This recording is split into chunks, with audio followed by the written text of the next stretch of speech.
Au cœur du continent africain palpitant, le Burundi, un beau pays de la région des Grands Lacs, en Afrique de l'Est, avec une superficie de 27 834 km², limitrophe du Rwanda au nord, de la Tanzanie à l'est et au sud, ainsi que de la RDC à l'ouest.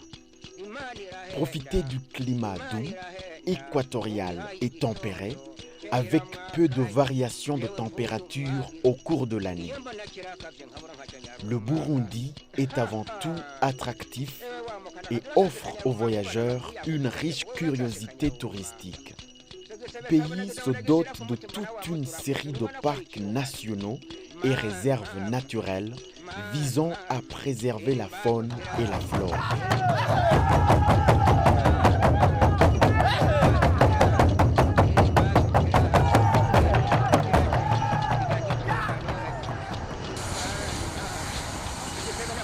L'aéroport international Melchior Ndadaye est à une dizaine de kilomètres de la ville de Bujumbura et se positionne en un carrefour commercial idéal.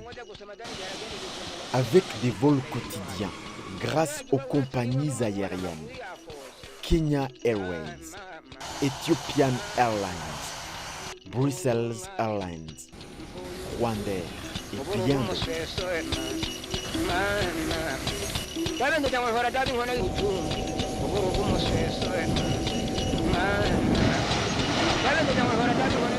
À Bujumbura, capitale économique et ville de détente par excellence. Incontestablement une ville de charme située au bord du lac Tanganyika. Centre administratif et commercial.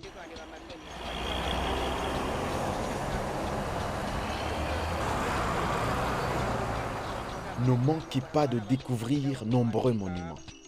Place de l'Indépendance, monument Melchior Ndadaye, héros de la démocratie, mausolée du prince Louis Rwagasore, héros de l'indépendance et monument de l'unité nationale. Une circulation intense, surtout pendant les heures de pointe, ne fait rien aux passants, avec la passerelle pour piétons.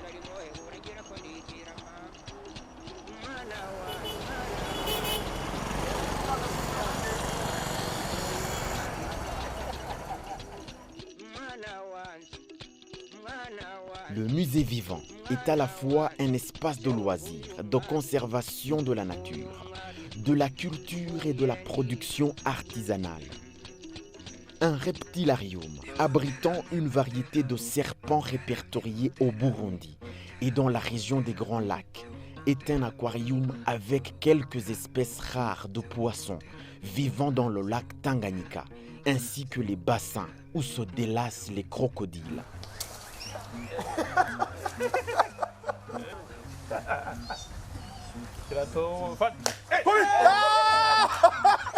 On y trouve également 2 antilopes, des singes, y compris 2 chimpanzés, et un léopard.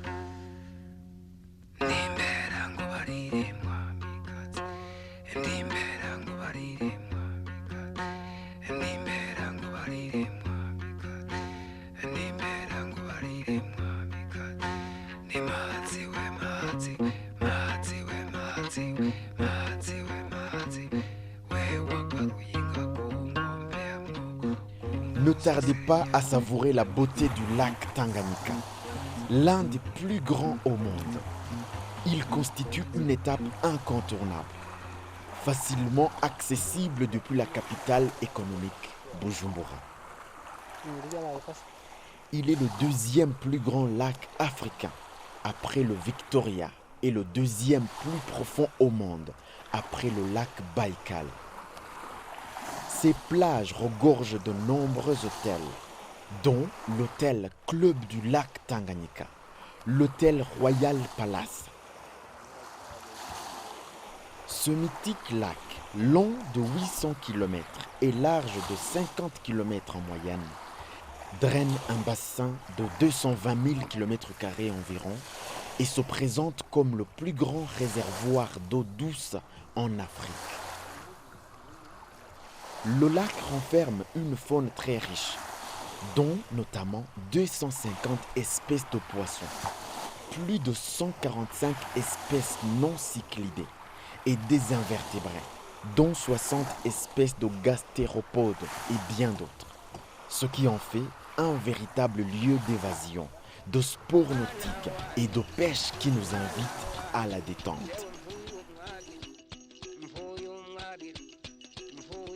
Découvrez à Bujumbura nombreux autres hôtels classés selon les critères de la communauté est-africaine. Panoramic Hotel, Mount Zion Hotel, Kiriri Garden Hotel, City Hill, Best Outlook Hotel, Martha Hotel, Hôtel Source du Nil, New Agena, La Tulipe Hotel et bien d'autres. Sur la route Bugarama, une circulation intense qui captive les regards. Au fur et à mesure que vous montez, des chauffeurs de vélo qui passent à une allure inquiétante avec des marchandises. Les bananes, les sacs de charbon, de bois et autres.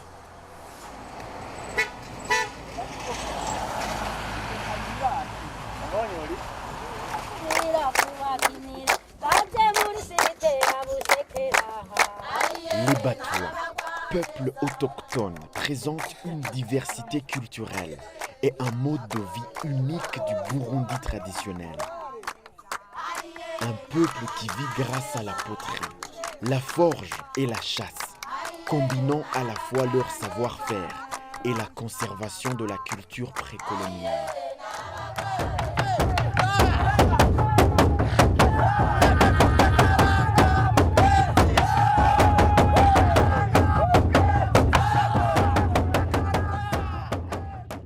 Tout près, un site important, enclos royal de Muramvya, matérialise l'ancienne habitation des monarques qui ont régné sur le Burundi. Un enclos royal comprenant une palissade avec 2 entrées, une case principale avec les ustensiles traditionnels de ménage dans leur lieu de rangement traditionnel, une case pour les servantes, un grenier et une hutte culturelle ont été reconstitués.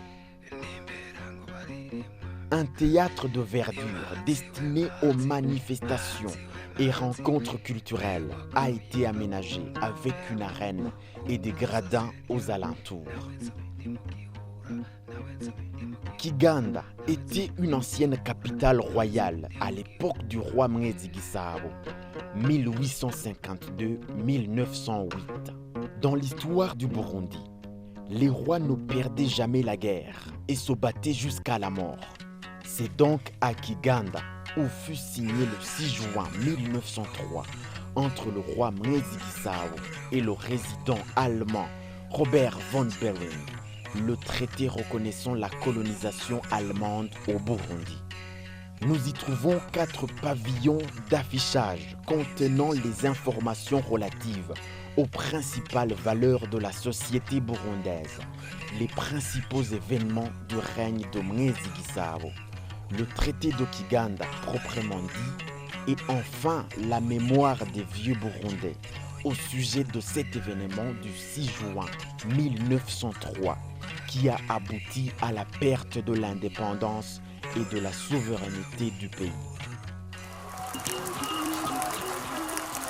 Découvrez sur la route le site Amadi Umwami, unique source d'eau potable où le roi se désaltérait sur une source intarissable. Les vendeurs des vivres frais vous accueillent à l'arrêt. Le parc national de la Kibira. Perché sur la crête Congo-Nil, ce parc abrite plusieurs familles de chimpanzés, de babouins, cercopithèques et colombes noires qui courent en tous sens à l'arrivée des visiteurs. L'accès au parc se fait à travers les immenses plantations de thé d'Oteza et Guegura qui offrent une vue pittoresque. Ces plantations théicoles alimentent le bloc industriel de transformation du thé de très bonne qualité, consommé localement et à l'extérieur du pays.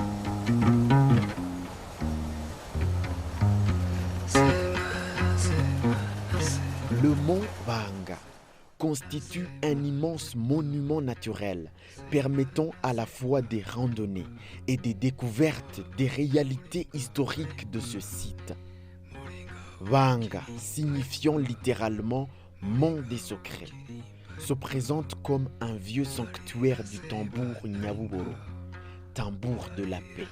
Il y avait à Vanga une ancienne propriété du colon belge Persons qui a été rachetée par la congrégation des sœurs Ben Teresa, actuellement transformée en un endroit pouvant recevoir des visiteurs avec un hôtel Vanga Muruga.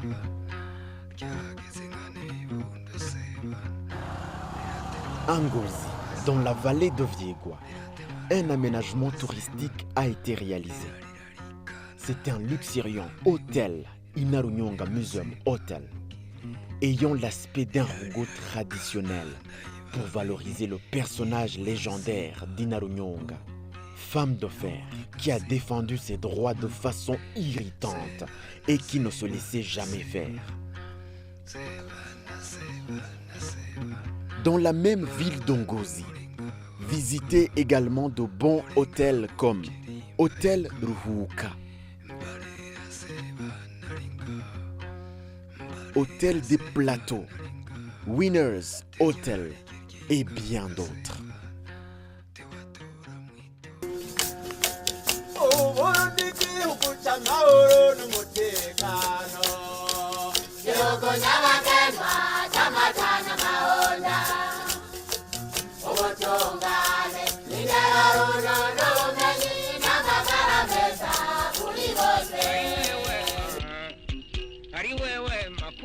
Au nord du pays, à Kirundo, les lacs du Nord offrent une hospitalité incroyable.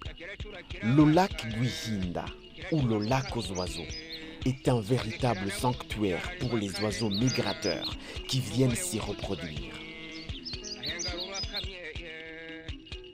Les grues couronnées et les hérons y vivent et grâce aux bateaux mis à la disposition des visiteurs, il est possible de s'approcher sans les effrayer.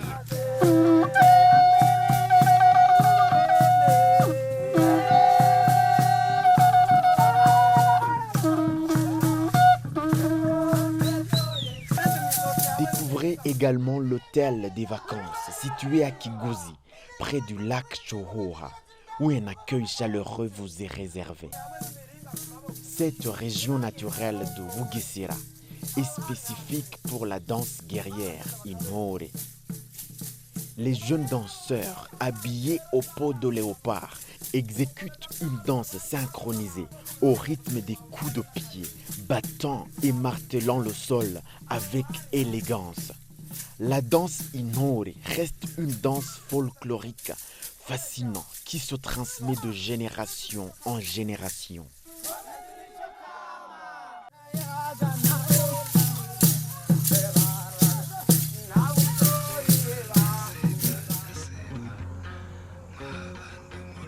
Le parc national de la Ruvubu, situé au nord-est du Burundi. Il s'étend sur 4 provinces, Changuzo, Karusi, Muyinga et Ruyigi. Le parc national de la Ruvubu est le plus grand du Burundi, avec 50 800 hectares. Le parc est bien attractif avec une faune variée, comprenant 44 espèces de mammifères, les buffles, les antilopes harnachées, les phacochères, les panthères, les singes, les chacals, etc.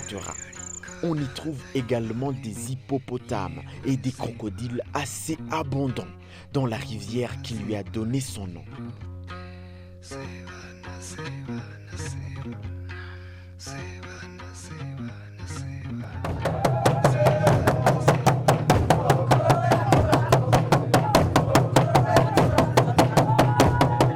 À Gitega, la capitale politique, le célèbre tambour royal du Burundi se produit depuis la période monarchique et promeut largement cet héritage culturel burundais. Le sanctuaire de Gishora, à 8 km au nord de Gitega, est plus connu avec sa troupe de tambourinaires.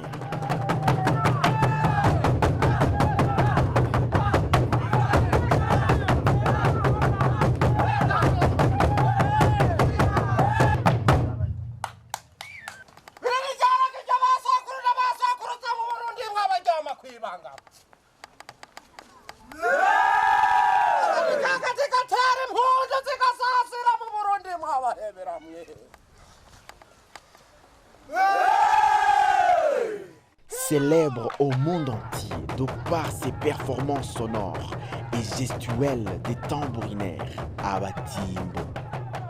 Son originalité a fait qu'il soit retenu en 2013 dans le patrimoine culturel immatériel de l'UNESCO.